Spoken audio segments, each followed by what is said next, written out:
Good evening, YouTube model railroader fans, YouTube model builder fans, model railroading live fans, and whoever else happens to watch this wonderful brand of nuttiness that I bring to the table every so often. Actually, it's been every week so far. Happens to be Saturday, April 25th, 2020. This happens to be vlog 18 for 2020. First off, it's been an interesting week to say the least, and I'm gonna kind of let that go at that. The last 24 hours have been really fascinating as well, but again, we're past all that. At least I am. I'm done with it. It is what it is. It's, you know, water under the bridge. But you know, we're down here in my train room, and we're going to go ahead and I'm actually, the update here so far is, you know, in the last vlog I was telling you that I was working on dropping feeders. Got a third of block 1 done. All of block 2 is now done. And I just started working on block 3 last night. Now all this is just dropping the feeders. Nothing's been connected yet. You know, I'm soldering rails and so on and so forth, and I completely forgot about the fact that I was going to mention that I had, well, I made mention of it, but I didn't show it, of using the Goo Gone to clean the heads of the rails after I got done soldering, because as I've mentioned, and everybody is probably very well aware, when you use rosin core solder, which you have to use on model railroad rails, you never, ever, ever want to use acid core for anything on a railroad, or anything electronic for that matter. You always use rosin. The rosin core solder has a tendency to be a bit sticky. And if you don't clean the rails after you've soldered, you'll just be taking that rosin and just smearing it across the whole layout. And normal circumstances, you would use denatured alcohol to clean the rail heads or the rails up after you solder. Problem is I don't have any denatured alcohol, and because of everything that's going on right now, it's awfully hard to come by. So what I decided to try and do the other night was use the Goo Gone, which worked very well. I will tell you that. Just a couple squirts on our old rag, wipe it across the top of the railhead, pick that stuff right off. So that's a good alternative. You don't need a whole lot. Like I said, 1 or 2 squirts and you're good. When I get to a point here, hopefully, well, actually I'm not going to even say hopefully. When I get done doing what I'm doing right now, which is finishing up dropping these feeders in, I will show what I'm talking about with using the Goo Gone to clean the top of the rails off. I can tell you one other thing, and that is because of the fact that I had trains on the main lines, I had to move them, obviously, to be able to do the wiring. So I just kind of drug them out of the way. And I had the 2 passenger trains, the north and the southbound, sitting out here on the main, out here in front on the mains. And when I got done the other night, I was like, well, I have to figure out after I clean the rails how I'm going to get them back to the dead tracks in Boeville, because I'm done over there right now. So I did that. I cleaned the rails off and I moved those trains. And I can tell you that with the work that I've done, even though I haven't dropped the feeders into the buses, just going through and soldering the rail joints has helped immensely with that issue that I had right outside of Boeville, right outside the Boeville yard.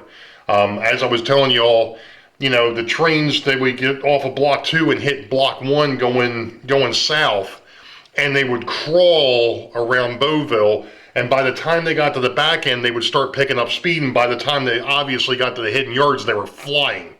And that's because they were getting closer to the power pack. So obviously there was some bad rail joints somewhere down there, and by soldering all that stuff together, that has helped. And as I made mention, I didn't solder everything. I kind of picked and chose my points because I do have to lift this stuff back up to be able to put the glue underneath the the sub road bed and actually be able to put the road bed down. Now, normally you would do that first. I understand that. As I've mentioned before, the main lines, I believe, are pretty much where they're going to be. But I still wanted to be able to test a few things before I actually go ahead and glue them down. So I went ahead and started dropping feeders. I'm leaving myself plenty of room to be able to lift things up in a way. I'm also building them. I basically did this in sections.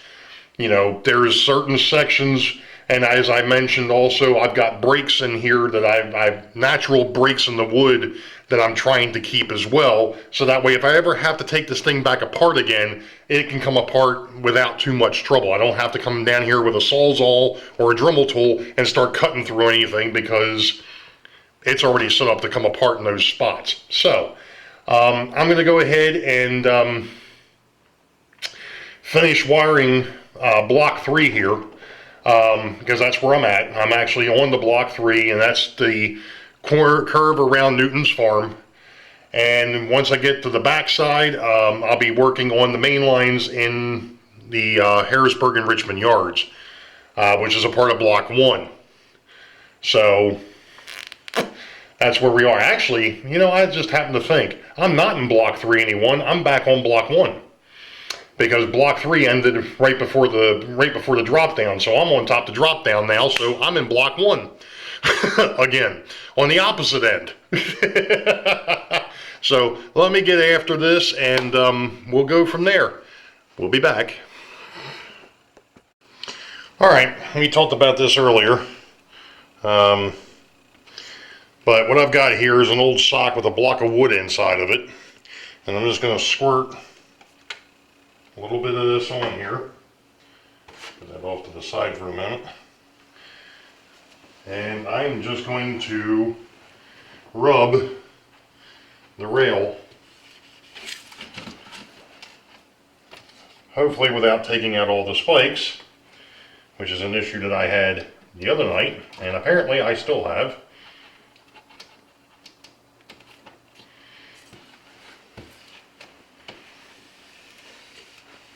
Which I shouldn't have, because these spikes should be in far enough, but apparently I don't have the right tight enough around the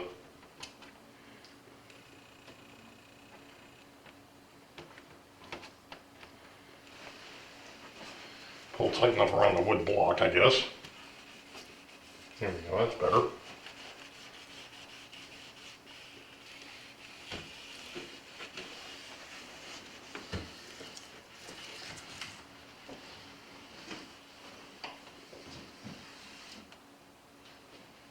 I am picking up all sorts of garbage from where I soldered the rail joints, which I expect.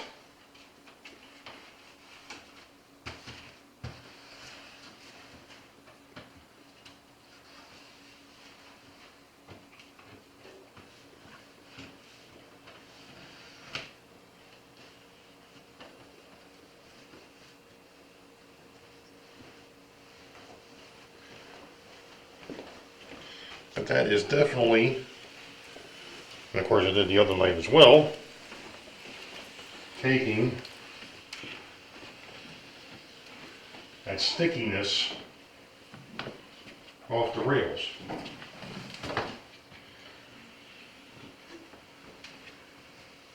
Which is what we want.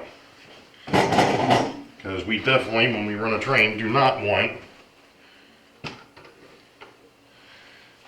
it to pick up the stuff and be all over the bottom or all over the wheels. So that's that.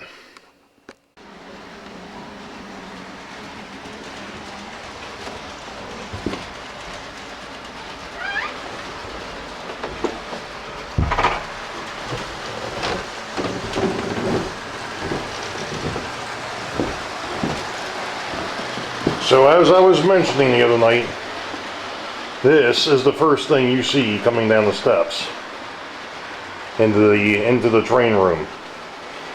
And yes, Sparky, there's a metal post. Just for you, buddy. So anyway, I'm standing at the bottom of the steps, and I'm watching the trains run because I just got finished correcting those couple of issues on the northbound, which is the innermost main. And I've got that straightened out now. So now my next step is to actually go ahead and start connecting up the feeders. So all the feeder lines are in place now. The areas that I wanted to solder have been soldered. And what we're going to do is we're going to start the tour from this point. So this is right now just known as the gorge. Still not sure what's going to happen with it, but that's the gorge. And off to our right is going to be the city of Boeville. And when you come down the steps, you'll see the yard side of Boeville. You will not see the passenger side of Boeville because it'll be on the other side of the backdrop. So the backdrop will split the city. And if you continue to scroll over, there is the dispatcher station / bar. So that's over there. So what we're going to do is we're going to go ahead and start the tour going northbound now, because that's where we haven't been yet. So now we're proceeding northbound, and underneath the backdrop, well, the temporary backdrop, you can see the town of, or the what will be the hidden yard for Harrisburg, or is the hidden yard for Harrisburg. There is also a track here that is going to be the interchange, the Eastern Interchange, as I've so aptly called it. And I'm actually putting the cars back for the RBC Manufacturing Company, back where they belong after I'm done soldering. So we're proceeding on northbound here, and actually what we'll do is we'll just continue to follow the Baltimore and Ohio passenger train at this point, because he just came on screen. So we're now passing the Weichert industrial area with the lifelike log loader in the back. What will be Lehigh Cement Company. And in the back will be some sort of it's going to be a gravel dealership as far as I'm concerned. So the main line now continues past that. We have our second crossover. So that way, if there happens to be a train that needs to get northbound, like that passenger train, and there happens to be a freight train sitting there, it can get past and continue on. These re-railers will be cut once I actually wire the feeders in. So this section will actually drop down, which was shown back probably vlog 6 or 8, somewhere in that neighborhood. We are going around Newton's farm, which this corner here will have a hill similar to this hill that I've had sitting down here before. And why did we stop?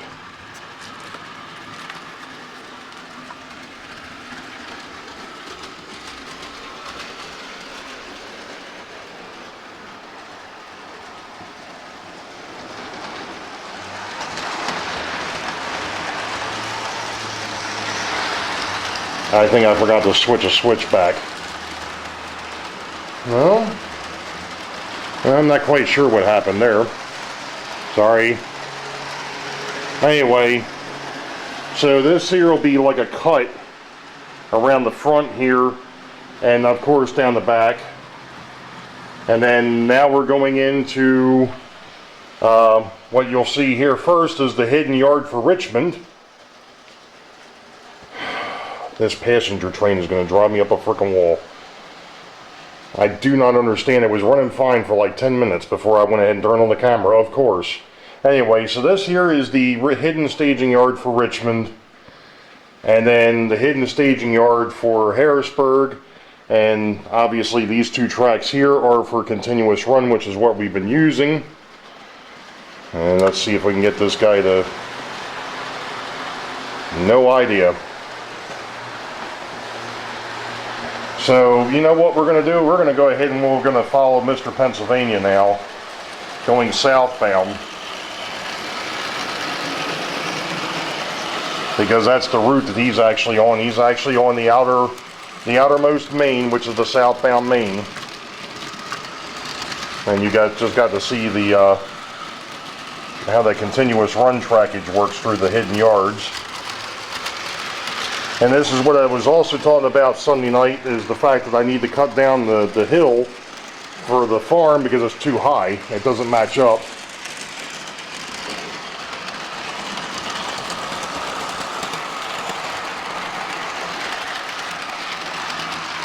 Like I said, this thing was working perfectly fine for like 10 minutes before I turned on the camera.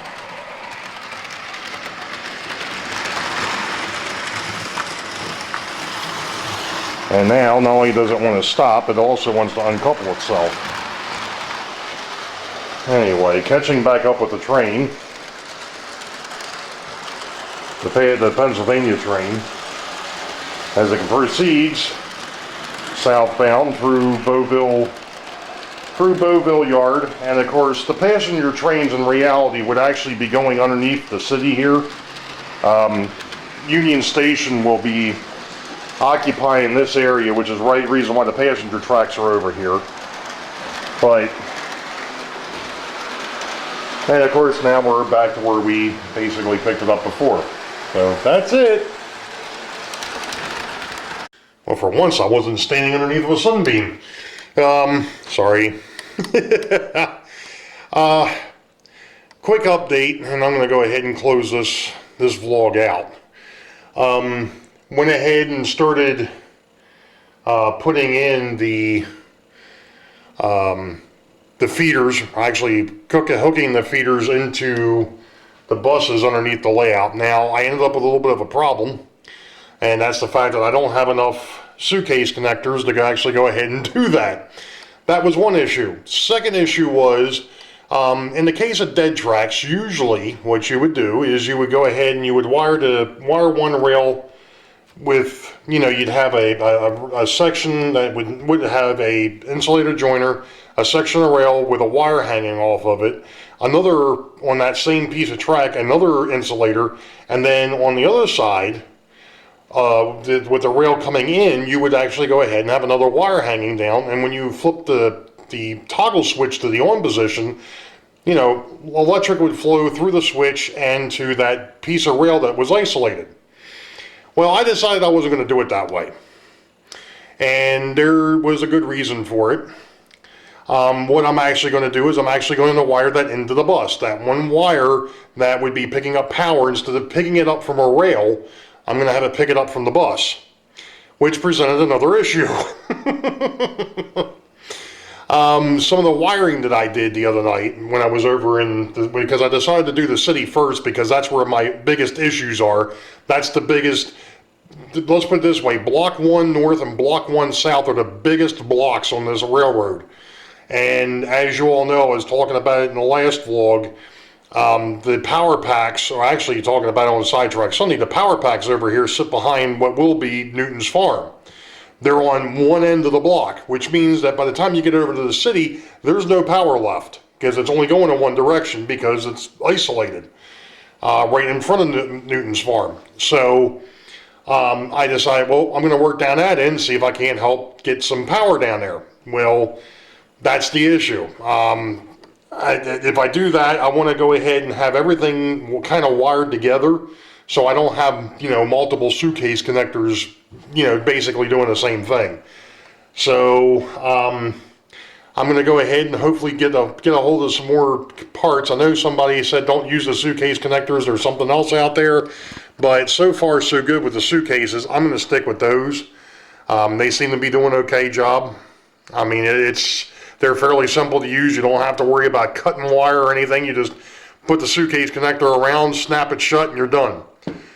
So, it's got a knife inside of it. You have to squeeze the knife through the wires, but from what I've seen so far, it's working just fine. We'll see over time. That may change. I'll get it. I get it. I understand. But, for the short term, right now, they seem to be working, so we're going to stick with it. Other than that, really don't have any other updates. I did just get finished doing something that I know some of the folks out there might be familiar with. Some other folks are probably wondering what I'm babbling about. And what it is I had that, and it gets explained, and I'm going to put it up as a locomotive maintenance. I had a Rock Island BL2 that I got from one of the gift boxes or mail calls or whatever you want to call it that happened, over the last 6 months or so. That the rear truck was shot. It wasn't spinning the way it was supposed to, and I found out why, and that was the fact that the frame was broke.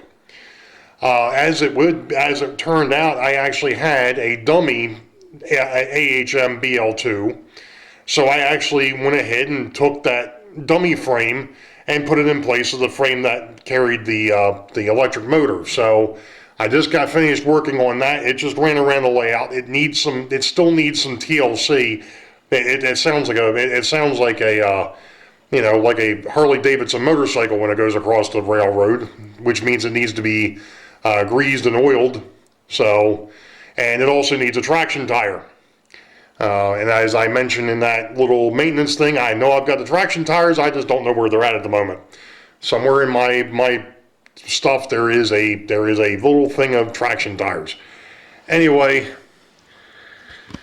like I said, we're going to stop this vlog here. You all know the deal. Wait for the highball. Green tracks ahead. We'll catch you all next time. Be safe. God bless.